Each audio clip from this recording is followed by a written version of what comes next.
Hello दोस्तों, नमस्कार साथियों। विज्ञान मॉडल पेपर 3 आज मैं आपके लिए लेके आया हूँ, जिसमें भौतिक विज्ञान के अधिकांश प्रश्नों को शामिल किया गया है।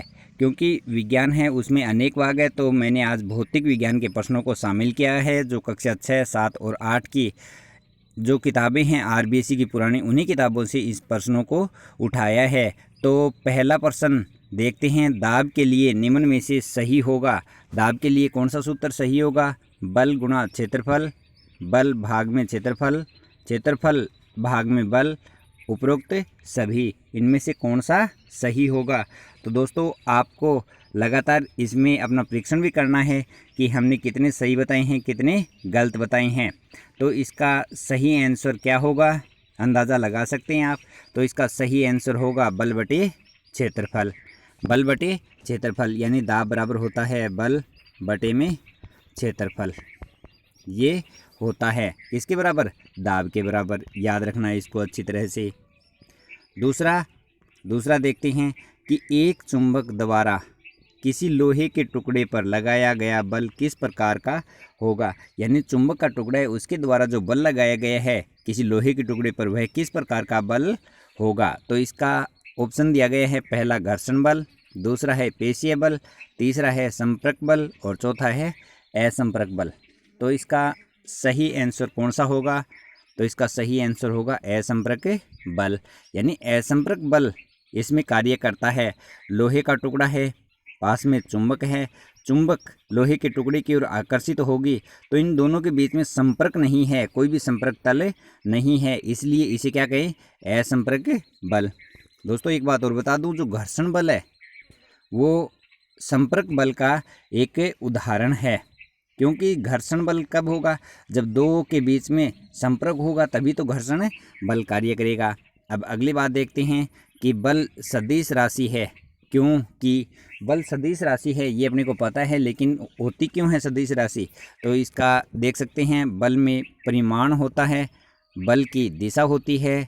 बल में दिशा और परिमाण दोनों होते हैं। बल में परिमाण तो होता है लेकिन दिशा नहीं होती है।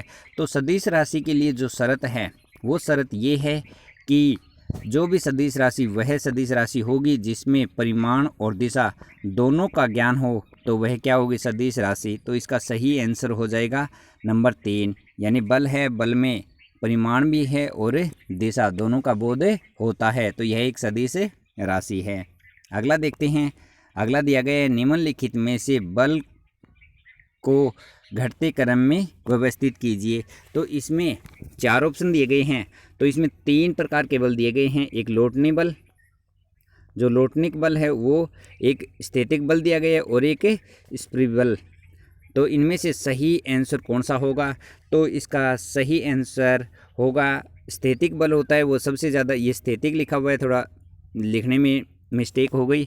तो स्थैतिक बल होता है वो सबसे ज़्यादा होता है। उसके बाद में जो सर्पी बल है वह उससे कम होता है, और जो लोटनिक बल है वो सबसे कम होता है। तो याद रखना, जो 3 नंबर ऑप्शन है, इंपॉर्टेंट है प्रश्न भी, 3 नंबर ऑप्शन है वो इसका राइट होगा। यानी स्थैतिक, फिर स्प्री और तीसरा लोटनिक बल। तो आगे दिया गया ध्वनि संचरण हो सकती है, यानी संस्कृत है तो इसकी जगह संचरण आएगा। ध्वनि का संचरण हो सकता है तो किन किन में? केवल गैसों में, केवल ठोसों में, केवल द्रव में, ठोस, द्रव और गैस तीनों में। तो इसका सही आंसर क्या होगा? बता सकते हैं आप, अंदाज़ा लगा सकते हैं। सही आंसर होगा ठोस, द्रव और गैस। इन तीनों में ध्वनि का संचरण होता है। अब ये भी आ सकता है कि ये 3 दे दिए, नीचे निर्वात दे देता। क्या दे देता? निर्वात। तो निर्वात में ध्वनि का संचरण होता है क्या? ध्वनि का संचरण नहीं होता है निर्वात में। ध्वनि के संचरण के लिए किसकी आवश्यकता होती है? माध्यम की आवश्यकता होती है। इंपॉर्टेंट बात है, ये ध्यान रखना। ध्वनि के संचरण के लिए माध्यम की आवश्यकता होती है। सबसे ज़्यादा ध्वनि का संचरण होता है ठोसों में। किन में होता है? ठोसों में सबसे ज़्यादा ध्वनि का संचरण होता है। तो ये कुछ बिंदु हैं इंपॉर्टेंट आपके लिए, तो इनको अच्छी तरह से याद रखना। अगला प्रश्न है, निम्नलिखित में से किस वाक ध्वनि की आवृत्ति न्यूनतम हो सकती है? यानी कि वाक ध्वनि की आवृत्ति न्यूनतम किनके लिए होती है? तो इसमें 4 ऑप्शन दिए गए हैं। पहला छोटी लड़की, छोटे लड़के, पुरुष की और महिला की। इन चारों में बताना है अपने को कि सबसे न्यूनतम आवृत्ति किसकी होती है। आवृत्ति यहाँ पे आप समझ सकते हैं कि तीखी आवाज़ जिसकी ज़्यादा आवृत्ति होगी उसकी आवाज़ कितनी उतनी ही ज़्यादा तीखी होगी। तो इसमें सही आंसर क्या होगा? सही आंसर होगा पुरुष। क्या होगा सही आंसर? पुरुष। जो पुरुष होते हैं उनकी आवाज़ मोटी होती है यानी मंद होती है, तो उनकी आवृत्ति क्या होती है? न्यूनतम होगी। उनकी आवृत्ति क्या होगी? न्यूनतम होगी। इम्पोर्टेंट है। जैसे ढोल है, ढोल की आवृत्ति क्या होती है? न्यूनतम होती है। याद रखना, बांसुरी की ज़्यादा होती है। अगला देखते हैं, हर्ट्ज मात्रक है HZ। हर्ट्ज किसका मात्रक है? प्रबलता का, आवृत्ति का, आयाम का या फिर ध्वनि का? इनमें से सही आंसर कौन सा होगा? हर्ट्ज मात्रक किसका है? तो हर्ट्ज मात्रक होगा आवृत्ति का। किसका मात्रक होगा? आवृत्ति का मात्रक हर्ट्ज होगा। ध्वनि का मात्रक क्या होता है? ये आप कमेंट बॉक्स में बता सकते हैं कि ध्वनि का मात्रक क्या होता है। आगे देखते हैं अगला प्रश्न कि महिलाओं के वाक तंतुओं की लंबाई पुरुषों के वाक तंतु की लंबाई से होती है। जो महिलाएं हैं उनके वाक तंतु की लंबाई और पुरुषों की वाक तंतु की लंबाई की जब हम तुलना करते हैं तो क्या होता है? अधिक होती है, कम होती है, बराबर होती है या उपरोक्त में से कोई नहीं। तो इसका सही आंसर क्या होगा? इसका सही आंसर यही होगा कि जो महिला है उनके वाक तंतु की लंबाई कम होती है और पुरुषों के वाक तंतु की लंबाई ज़्यादा होती है। तो इसमें देख सकते हैं इन्होंने पूछा है कि महिलाओं के वाक तंतु की लंबाई पुरुषों की तुलना में पूछी है, तो महिलाओं के वाक तंतु की लंबाई क्या होती है? कम होती है। क्या होती है? कम। आपको जानकारी के लिए ये भी बता दूं कि जो महिला हैं उनके वाक तंतु की लंबाई लगभग 15 के बराबर होती है और जो पुरुषों की होती है वो 20 के बराबर होती है। अगला देखते हैं, जंग का रासायनिक सूत्र क्या है? जंग का रासायनिक सूत्र दिया गया है Fe2O3, FeO और FeSO4। तो इसमें 4 दिए गए हैं, तो इसका सही आंसर क्या होगा? Fe2O3। इम्पोर्टेंट है, ये भी कई बार पूछ लिया जाता है। तो इसका सही आंसर क्या होगा? Fe2O3। अगला प्रश्न देखते हैं कि हरी मेहंदी को रचने पर लाल हो जाना किस प्रकार का परिवर्तन है? यानी जो मेहंदी है वो हरी है और जब इसको रचाएंगे तो वह लाल हो जाती है। किस प्रकार का परिवर्तन है? रासायनिक, भौतिक, दोनों या फिर इनमें से कोई नहीं। तो इसका सही आंसर होगा रासायनिक परिवर्तन। कौन सा होगा? रासायनिक परिवर्तन। क्यों होगा? क्योंकि रासायनिक परिवर्तन होते हैं वो स्थायी होते हैं लेकिन भौतिक परिवर्तन स्थायी नहीं होते हैं। अगला प्रश्न देखते हैं, कास्टिक सोडा का रासायनिक नाम है। कास्टिक सोडा एक सामान्य नाम है, इसका रासायनिक नाम क्या है?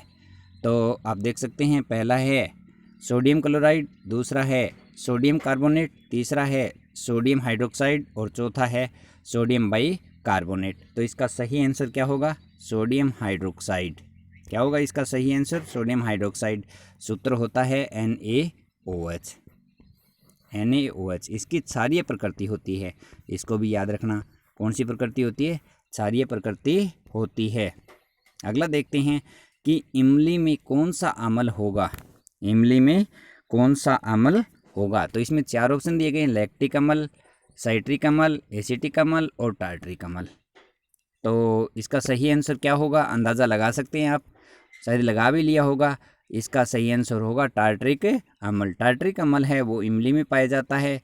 लैक्टिक अम्ल जो दूध को दही में बदलता है, इम्पोर्टेंट है, दूध को दही में बदलने के लिए लैक्टिक अम्ल काम में आता है।